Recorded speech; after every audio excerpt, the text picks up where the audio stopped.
明日星期三夜馬編跑9場，頭場開跑時間係6:40，6:88。而聽日9場馬出馬好踴躍，場場都出馬爆棚，兼且係有後備嘅。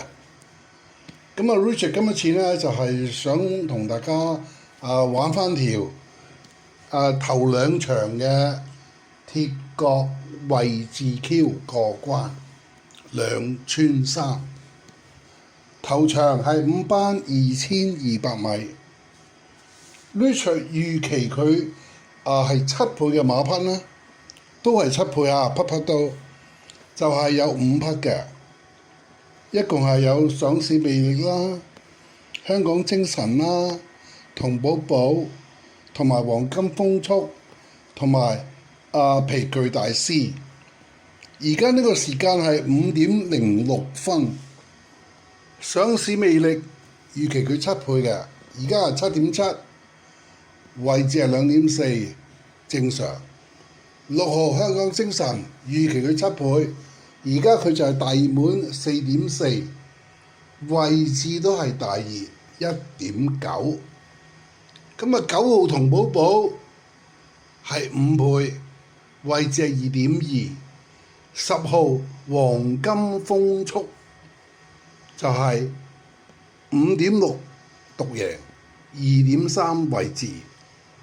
而11號皮具大師呢就獨贏係16倍，位置係4.3，咁樣即係話皮具大師咧就轉冷咗。如果係咁嘅話，係唔要得㗎啦，真係唔要得㗎，因為太冷啦。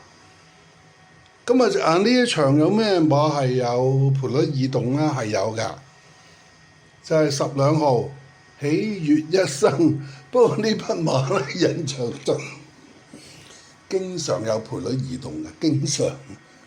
我預期呢匹馬係50倍，而家佢咧就係8.8，位置就2.8。不過因為佢好似好習慣有移動咁啊。咁你太多移動嘅時間，我當你唔係啦，即係當你不動啦，係咪？咁所以其實咧係2匹馬咯，12號同11號。11號就轉冷咗，皮具大師。12號咧就轉熱。咁鐵角位置 Q 緊3匹馬噶嘛，都係喺呢啲馬度揀㗎啦。因為如果你亂撞其他啲馬咧，就真係香多寶啊，係啊，撞低一匹撞唔到2匹噶嘛。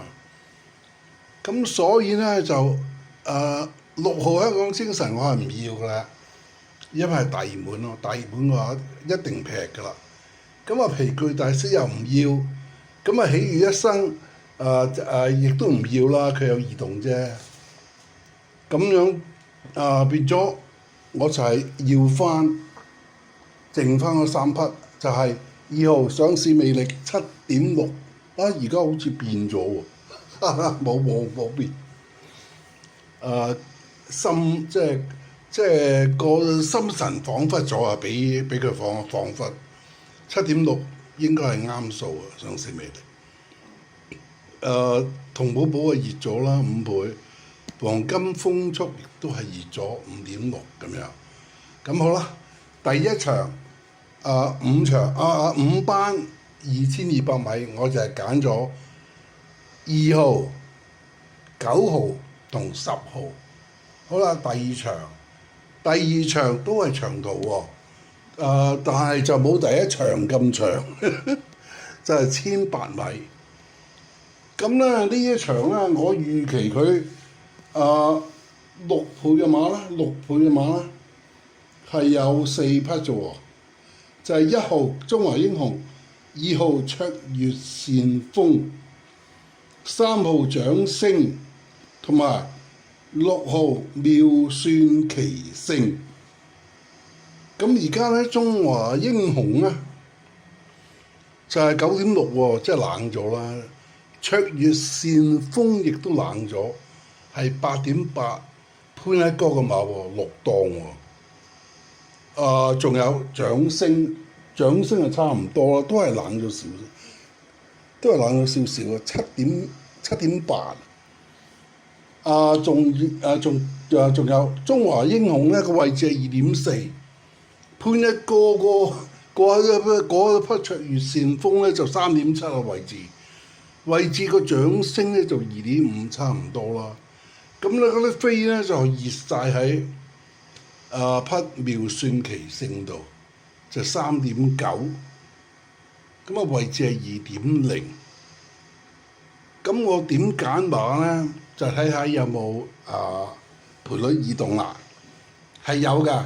11號三江飛輪，預期佢20倍，而家佢就係7倍。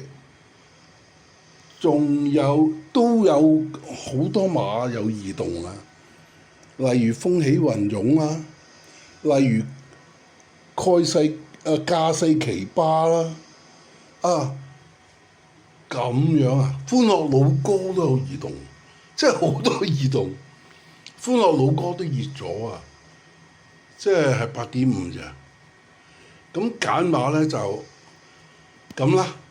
與其係咁，即係不如揀一匹異動得好緊要嘅馬，三江飛輪11號。